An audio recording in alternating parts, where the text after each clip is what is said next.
Viala de Sommier, dolazak u manastir Svetoga Vasilija. Napoleonov pukovnik, komandant Herceg Novog, guverner Kotorske provincije, načelnik štaba druge divizije Ilirske armije u Dubrovniku, u periodu između 1807. i 1813. u više navrata je posjećivao Crnu Goru.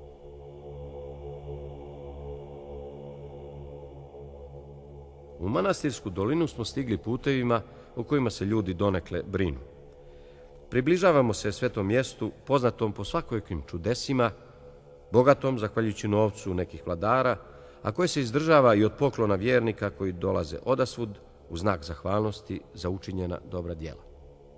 Nasred ogoljene litice nalazi se široki prirodni otvor. To je ulaz u ćeliju u kojoj je sveti Vasilije proveo 30 godina isposničenja i razmišljanja. Svetac je napravio mnoga čuda prije nego što je i proglašen blaženim, ali i nakon toga.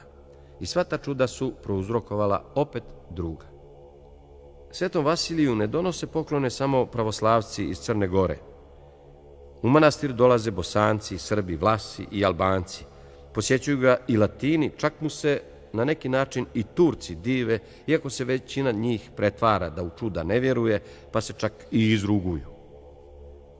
Jednoga dana, naslonjen na ogradu terase, svetac je na sunce bacio sjemenku kruške koju je upravo jeo. Sjutradan je na goloj stijeni izniklo divno stablo kruške, čija je jedna strana bila sva u cvijetu, a druga puna najljepših sazrelih plodova. Bio je mjesec februar. Drugi put, svecu koji je bio i vješti doktor, potreban je bio peršun za nekakav lijek, a nijesu mogli nigdje da ga nađu. Svetac se pomolio, poslije čega se u njegovoj ćeliji pojavila ptica purpurne i nebesko-plave boje i sletjela na klecalo kreposnog pustinjaka.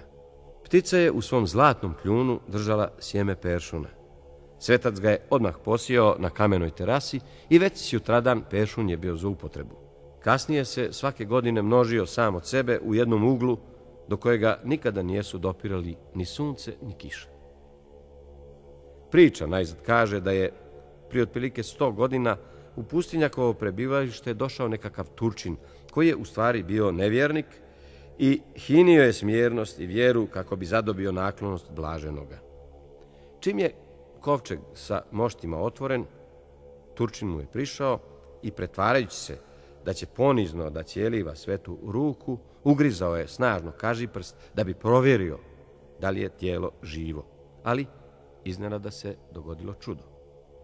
Osjetljiv na ugriz kao i na uvredu, svetac je, mada uspavan vječnim snom, naglo povukao ruku i, ne poštujući sveto mjesto, svetogrdnika tako snažno udario po glavi da ga je usmrtio. Kaluđer pokazuje trag ugriza i teško onome ko u tu priču ne povjeruje.